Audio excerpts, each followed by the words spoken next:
Après une année d'efforts, d'assiduité et d'abnégation, auréolée de succès aux examens de fin d'année, cette cérémonie de récompense sonne le glas d'un parcours réussi pour les élèves d'Adiapoté.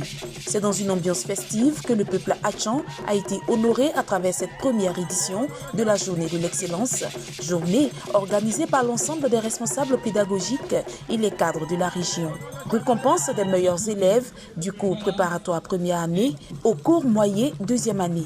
La journée d'excellence, pour nous, c'est inciter les élèves à se mettre au travail et améliorer les résultats scolaires.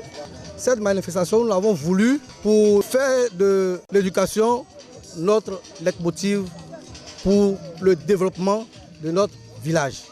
Donner la chance aux filles d'aller à l'école, de s'instruire, que de rester dans les foyers. Moment fort que les élèves récipiendaires de l'école primaire d'Adiapoté n'oublieront pas de sitôt. Grand merci à notre papa François Albert Amicia. Nous prenons acte du message très fort que vous nous envoyez. Il consiste pour nous à redoubler d'efforts afin que nous soyons toujours les meilleurs. François Albert Amicia, maire de la commune de Trècheville et parrain de la cérémonie, salue l'excellence des liens de fraternité, de cohésion et les valeurs de paix et d'unité promues par le peuple hatchan. Il a également pris des engagements. Je voudrais prendre ici l'engagement que nous nous occuperons du fonctionnement de cette école maternelle qui portera vous. Les meilleurs élèves issus de la maternelle qui iront à l'école primaire jusqu'au CM2 seront pris en charge. Pour joindre l'acte à la parole, pose de la première pierre de la construction d'une nouvelle école maternelle dénommée François Albert Amicia à Adiapoté.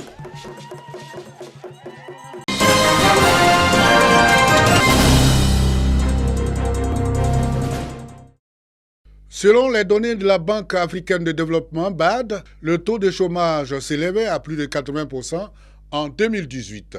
L'Association des élèves et étudiants musulmans de Côte d'Ivoire, section des sciences économiques et développement de l'Université Alassane Ouattara de Bouaké, est consciente de cette réalité.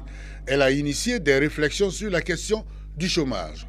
Cela en vue d'apporter sa contribution aux propositions de pistes de solutions à la réduction de ce taux. L'AMC a décidé d'exposer sur le thème de la contribution des musulmans dans le développement économique et social de la Côte d'Ivoire. Alors l'objectif de cette conférence, c'est de faire comprendre à cette nouvelle jeunesse la part active qu'elle doit prendre pour la relance économique et sociale de ce pays-là. Cette causerie débat a permis aux étudiants de Bouaké d'enrichir leurs connaissances sur le sujet de l'insertion professionnelle. Cette jeunesse devrait d'abord comprendre l'essentiel de la question du développement. Devrait aussi savoir quel est le rôle du citoyen lambda dans l'évolution d'un pays. Donc c'est un peu étaler les expériences réussies dans l'histoire de l'islam.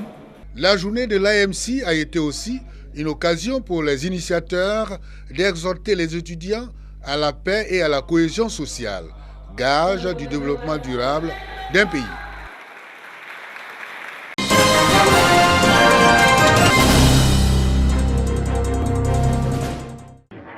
Des pas de danse pour célébrer la paix et la cohésion retrouvée entre les filles et fils de Basra Natis, village du département de Vavois.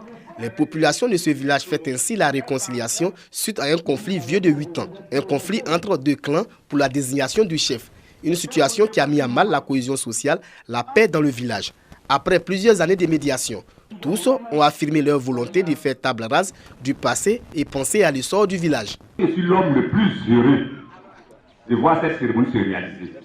J'ai été au départ et je suis à l'arrivée. Donc moi, je suis un témoin populaire. Je demande pardon à tous mes parents. Je demande pardon et pour ça je me mets à genoux pour leur dire que je demande pardon. Le nouveau chef du village a désormais le soutien des cadres de Basra Natis.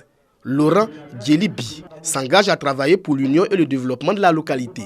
Pour le développement du village, nous n'avons pas besoin de division. Et aujourd'hui, avec la politique du président Alassane, qui veut la réconciliation, qui est en train de se réconcilier avec tous ceux qui ont eu des problèmes avec lui.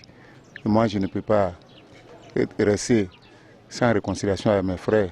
Cette paix et cohésion retrouvée est un soulagement pour les cadres qui ont payé un lourd tribut à ce conflit. La paix tant recherchée a été retrouvée. Et la réconciliation part d'un fait, la préservation de l'intérêt général. Il a commencé à Bazra, il va s'étendre sur toute l'étendue du territoire. Un repas de réconciliation, un partage de présents et des prestations de danse traditionnelles ont mis fin à cette journée à Bazra Natis. Bazra fait partie du canton Natis qui regroupe 13 villages. Bazra Natis est peuplé de plus de 3000 âmes.